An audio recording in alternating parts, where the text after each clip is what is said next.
presidential candidate who's talking about cutting $1 trillion in year one from the federal budget. And I think we all know that's something America desperately needs if we're going to make it in the coming years. 5 federal departments Congressman Paul's talking about eliminating. These are the things that we structurally have to do if we're going to maintain our republic and bring home those troops that aren't used to defend the country but are used in more of a defense of other nations. So please join me in welcoming the Thomas Jefferson of our day, Dr. Ron Paul.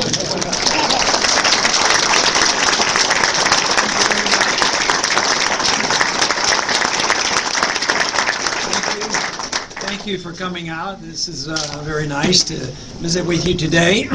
I do have one member of my family with me today. My wife comes on many trips. She's not with me today, but I have one of our 18 grandchildren, and that is Lisa. She's sitting over here.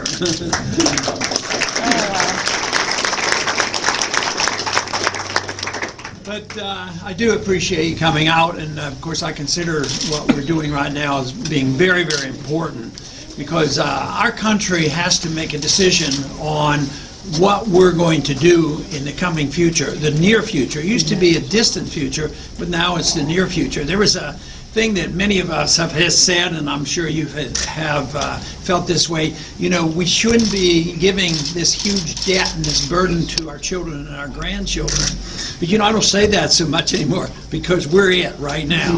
We're seeing the consequence of many, many decades of spending too much, allowing our government to grow, allowing our liberties to be undermined, allowing our military to do so many things it shouldn't be doing, and neglecting the things it should be doing. So for too long, we have allowed our Congress to act in an unconstitutional manner. We've allowed our executive branch to be unconstitutional, and the judicial system.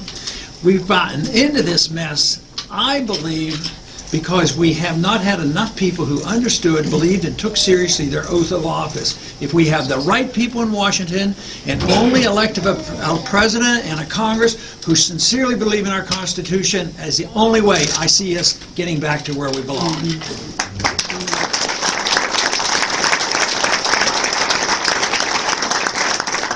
You know, most of you know I'm a physician, and I went through medical school in late 50s and early 60s, went into OBGYN, and for many years practiced medicine. But even in my early years in medical school and medical training, I got fascinated with reading economic policy. Somebody said, well, why did you do that? And I said, well, it was sort of like a hobby. Some people go fishing and other things, but I just enjoyed trying to figure out why you have inflation, why you have business cycle, why you have a Federal Reserve, and became so fascinated. But those individuals who explained the free market, it turned out they were right, and they made a lot of predictions. For instance, way back when after World War II was over, they devised a monetary system called the Bretton Woods Agreement. Nobody was to have a true gold standard, but we would have a partial gold standard. And our country was the wealthiest, and we had 700 and some million ounces of gold, more than any other country ever held. So they said, well, the dollar will be as good as the gold, so all the other currencies will be connected to the dollar. And they thought that meant that it would be as good as gold forever. But there was one man by the name of Henry Hazlitt in 1944, when they set this up, he says it won't work. The governments will be tempted, in particular our government, to print too much money. And they did that. So more dollars were printed. We gave a lot of money away at foreign aid. The money went overseas. And the commitment was that anybody that turned in $35 could get an ounce of gold. If you were a foreigner, if you were an American, and you weren't even allowed to own gold.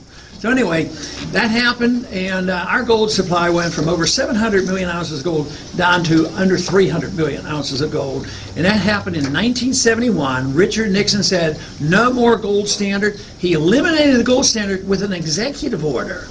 And it was on that day that it dawned on me what age we were ushering in. And it was when I started talking out about the economic system. And that to me, I was convinced that the Austrian free market economists were right. The predictions came about. And it also indicated to us who understood this that without restraints, on just printing money when you need it. The politicians would spend money and then print the money.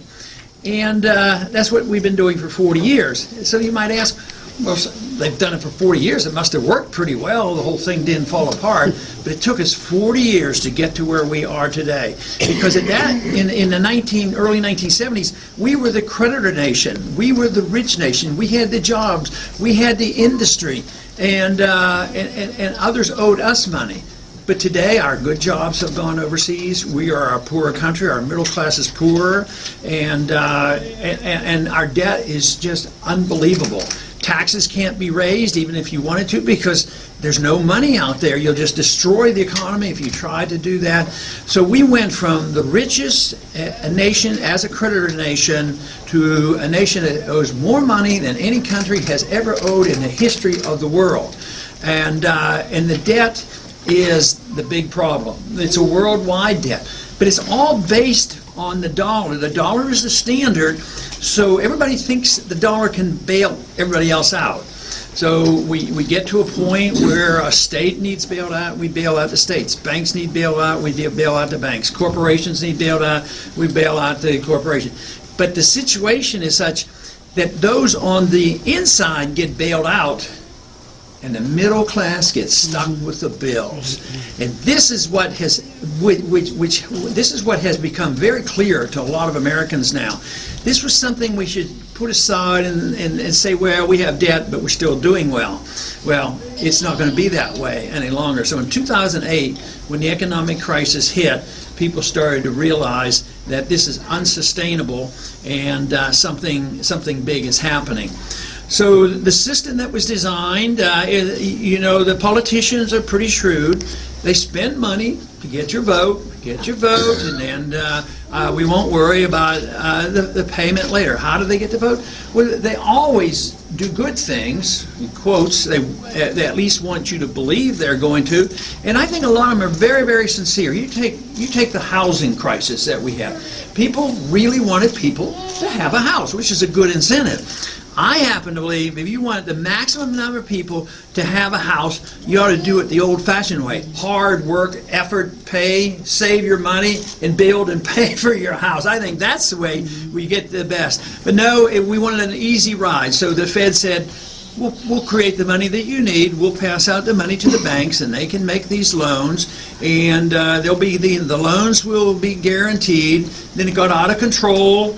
The banks started speculating. They had derivatives, and there was gambling going on, and they got, they created a housing bubble. But when you pump a lot of money into an industry, people may get houses, but also the prices go up. Initially, people say, well, that's wonderful. My $100,000 house is worth $150,000, so I'll go out and borrow more money. So the whole thing went on for 20 years or so, so there was an obvious bubble there. So the bubble burst, as was predicted, and guess what happened then? The people who were doing the most to gamble and making a lot of money, Wall Street and the big companies and the banks, they said, you know what, you better bail us out because there's a crisis coming and there'll be a depression if you don't bail us out. So Congress rushes in, spends $1 trillion, Federal Reserve creates more money, and they bail out Wall Street. They bail out big corporations to the tune of trillions of dollars. And after they did that, the very people that were supposed to be helped with this program, the people who were supposed to get a house, they lost their jobs. They lost their houses, their lives, and their mortgages. Our jobs are overseas, and it's unsustainable now. So this whole thing, even if the people were the best, they were very well intended, if it's a failed policy, this is what we get. I connect the economic problems along with our monetary system because government grows and we can get away with it with this idea that government can create money. This is why I have talked so much about the Federal Reserve. This is why I've worked so hard on auditing Federal Reserve. And I am very pleased to tell you, with a lot of help from people like you, we were able to get part of an audit of the Federal Reserve. So that means we're on the right track of finding out exactly how that system works.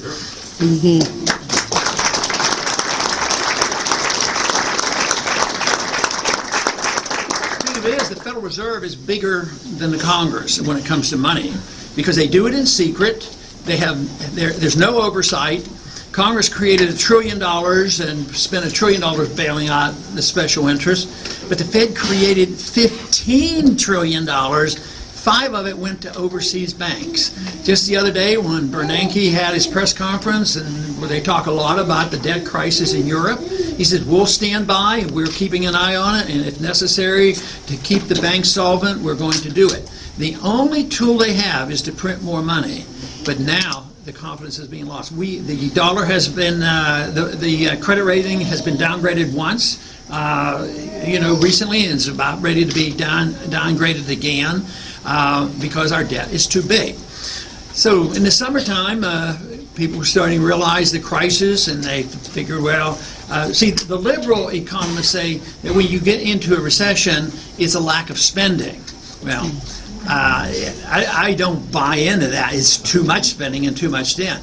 So they want more spending. Of course, that hit the limits on raising the national debt. So there was this crisis in the summer.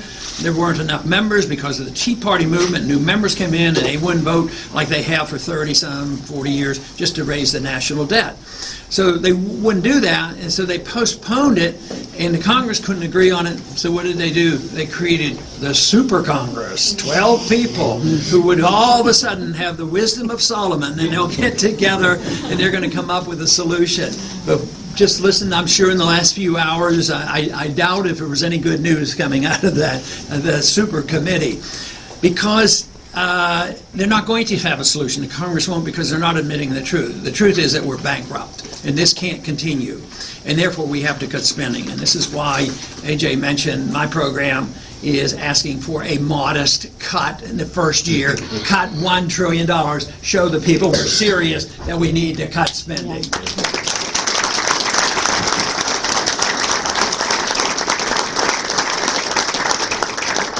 But this, it seems like most of you understand the necessity for that, but it makes a lot of people nervous, and they figure, what's going to be cut?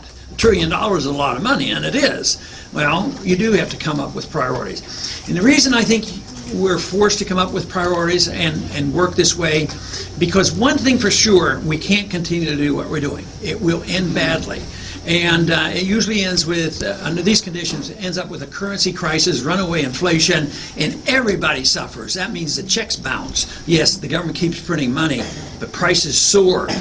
Even today, those on retirement, fixed incomes, and Social Security, they are not keeping up with the cost of living. So their income is actually going down. Well, if we don't do something about it, that will be accelerated. It will be massive. And the more people need something, and the more the government tries to give it to them, the worse the problem will get. And that is why I think it's so important that we as a people come together and say the problem is too much government, too much spending, too much special interest. We have to cut something. So where are we going to start to cut? Well, I have a list of the priorities. And I think the top of the priority on where I would cut is all the overseas spending and welfare and foreign aid and all the activities. We should have a government designed to take care of us here at home. That is where I think we should start.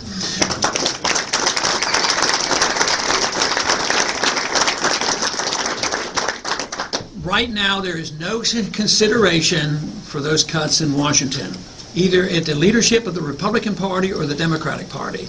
They are saying that is off limits. For instance, I've said for years now, and certainly in this campaign, I talk about saving money by bringing our troops home. Why are we in 135 countries? Why do we have 900 bases around the world? Why do we have troops in Korea?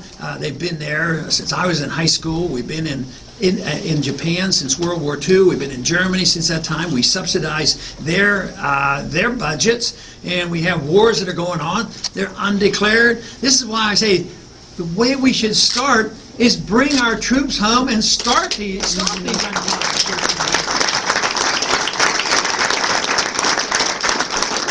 Founders were very clear about going to war. The war powers is not with the president. The president's responsibility in defending the country in emergency is imminent attack or an attack You defend the country. That's the responsibility of the commander-in-chief. But it's not the authority of a single person that can say, oh, you know, those Iraqis look like bad people, or the Iranians look like bad people, and we're going to go war, and we'll get support by telling us a few stories about what isn't true. The stuff that we were told about Iraq just wasn't true. You know, they did not have weapons of mass destruction. The Al-Qaeda was not there. There was no people in Iraq that had anything to do with 9/11. But the president made authority, and the Congress reneged on their responsibility. And we should do this much more cautiously. But instead of bringing troops home and being cautious about getting involved in a war, our current president has gotten us involved in Libya right now, with no authority given to him whatsoever. Already we've spent over $1 trillion, and that war isn't over. I mean, it's more disruptive now. It has set the stage for the Al-Qaeda actually to go into Libya. They weren't there before. As bad as some of these guys are over there, they sometimes have kept out some of the people like Al-Qaeda and Taliban on their own. But that is the problem that we have. We haven't reversed this, but the president not only has taken upon himself to get us more involved and expand the war in Afghanistan, now over 10 years, but he has just announced, he's over in the Far East right now, he just announced that he's sending thousands of troops to Australia. Why do you have to pay for troops to go to Australia? And the argument he has is, well, you got to watch out for China. China's our banker. What do they want to attack us for? We have to pay our bills. You know, the irony of this is that we're fighting and dying in all these wars over there, protect oil and who knows what.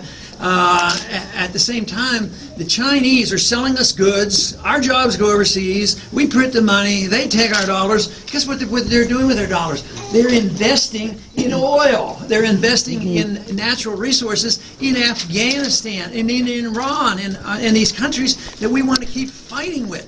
The thing is turned on its head. So we should look to the Constitution for guidance. There is no authority for us to be the policeman of the world. A strong national defense is correct. And I really was hopeful in the year 2000 when our candidate at that time argued the case because he was disillusioned with Clinton's foreign policy. He said we should not be the nation should not be the policeman of the world. We should not be involved in nation building. We shouldn't be involved in these internal affairs. We should have a humble foreign policy. He says we shouldn't have an arrogant foreign policy. I think that is great stuff. I think the Constitution limits our activities. The money we have, since we don't have any, that limits it. The founders were explicit on this. They said that we as a nation should try to be friends with people and try to trade with them and stay out of their business, stay out of their internal affairs, and don't get involved in entangling alliances. Even as recent as at the end of World War II, Mr. Republican Robert Taft argued the case of staying out of NATO. He says eventually what